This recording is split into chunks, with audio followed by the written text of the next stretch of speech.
Exigimos la liberación inmediata de la expresidenta Áñez y los dos ministros. Hemos observado con espanto una ola de persecución política. La vicepresidenta del Parlamento Europeo pidió la liberación de la expresidenta Jeanine Áñez. En el MAS dicen que no se puede liberar a alguien que cometió delitos. Exigimos la liberación inmediata de la expresidenta Áñez y los dos ministros. Exigimos procesos judiciales independientes. Los bolivianos quieren y merecen estabilidad y sobre todo paz. Este es el pedido de Dita Charanzová, vicepresidenta del Parlamento Europeo, sobre la detención preventiva de la expresidenta Jeanine Áñez durante la sesión de la entidad continental que abordó la situación política en Bolivia. La legisladora instó a que cese la ola de persecuciones. Hemos observado con espanto una ola de persecución política. Que quede claro, la sucesión presidencial en 2019 fue constitucional. La Unión Europea, entre otros, apoyó la auditoría de la OEA al gobierno de transición de Jeanine Áñez.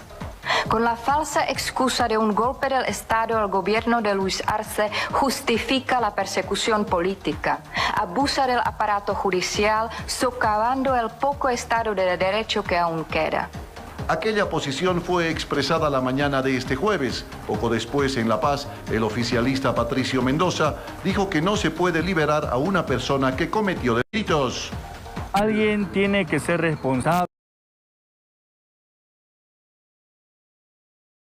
y alguien tiene que pagar de las cosas que ha pasado el año pasado, de las muertes en Cata, Sacaba y todos los familiares que están sufriendo y pidiendo justicia. ¿Cómo vamos a liberar a una persona que ha cometido delitos? Se está investigando, ¿no? ¿Quién dice que no cometió? A ver, hubo muertes. ¿Quién dio la autorización para eso, para disparar? ¿Quién dio autorización? Era ella y sus ministros, pero estamos nosotros seguros de que nosotros no estamos cometiendo, el gobierno no está cometiendo ningún tipo de atropello ni tampoco incumplimiento de la ley que tenemos. El opositor Alejandro Reyes explicó que la posición de la vicepresidenta del Parlamento Europeo pone en evidencia la persecución política que hay en Bolivia, una posición que fue rechazada por el oficialismo. No son ni 6 meses de gobierno y ha mostrado su talante autoritario, la persecución política y su vocación que va con una dictadura más que con una democracia. Entonces, el descrédito a nivel internacional ya es evidente. Quedan frente a la comunidad internacional como lo que son autoritarios, que están persiguiendo, que están manipulando la justicia y bueno, no les queda a ellos más que replantearse realmente si son una democracia. A la posición de la autoridad del Parlamento Europeo se suman otros europarlamentarios que coincidieron en pedir la liberación de la expresidenta Áñez y sus exministros Álvaro Coimbra y Rodrigo Guzmán. El Parlamento Europeo aprobó una resolución conjunta en la que condena la detención de Jeanine Áñez y 2 de sus ministros y al mismo tiempo exige la inmediata liberación de los detenidos. Este jueves, en la puerta de la cárcel de Miraflores, Carolina Rivera, la hija de la expresidenta Jeanine Áñez, pide al gobierno que escuche el pronunciamiento del Parlamento Europeo y que se aplique el debido proceso dentro del caso para que Áñez se defienda en libertad.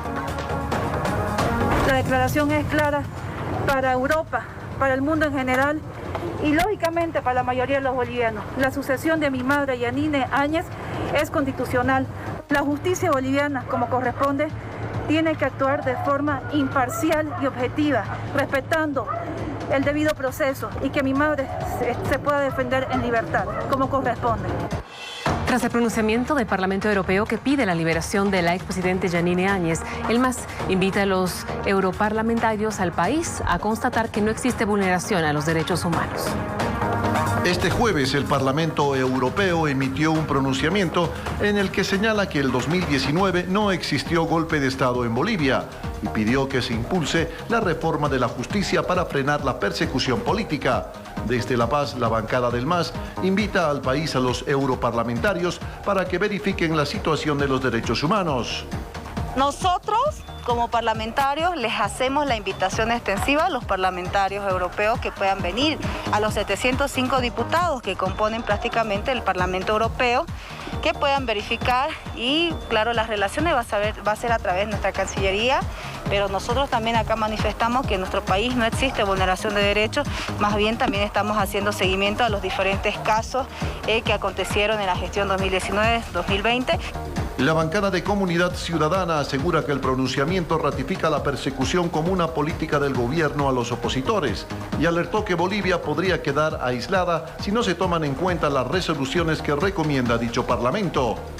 Si seguimos por la ruta de presos políticos, por la ruta de procesos fraguados y montados bajo el pretexto falso del golpe de Estado, entonces el Estado de Derecho y la democracia en el país corren el riesgo de debilitarse de manera significativa. Y a raíz de eso nos está arrastrando a todo el país, primero a una situación de aislamiento internacional. El Parlamento Europeo aprobó por mayoría la resolución donde piden que la expresidenta Yanine Áñez sea liberada, al igual que los exministros Álvaro Coimbra y Rodrigo Guzmán. El Movimiento al Socialismo aprobó en la Cámara de Diputados una declaración que rechaza la presunta intromisión e injerencia del Parlamento Europeo por una eventual sanción contra el Estado boliviano debido a vulneraciones a los derechos humanos en el país, en tanto que la bancada de Comunidad Ciudadana asegura que no existe injerencia porque no hay soberanía cuando se trata de temas que afectan a los derechos humanos. Ningún parlamentario puede intrometerse en temas de nuestro país. Entendemos que es una amenaza, por supuesto que sí, queriendo sancionar, pero bueno, nuestro país es soberano y por lo tanto no permitiremos ese tipo de amenazas, peor todavía un tipo de sanción que quieran establecer a nuestro país. En ese sentido, los colegas diputadas y diputados hemos establecido de que en todo momento vamos a hacer respetar nuestra soberanía. Ustedes saben, con la instauración de la Organización de las Naciones Unidas, no puede haber soberanía de ningún Estado que esté por encima de los derechos humanos de cualquier país. Y peor todavía, si se cometen abusos y violaciones reiteradas y sistemáticas, como en esta situación de Bolivia, donde prácticamente las violaciones tienen que ver con la manipulación de los gobiernos de turno hacia las autoridades fiscales y judiciales. Nosotros hemos rechazado esta declaración del MAS.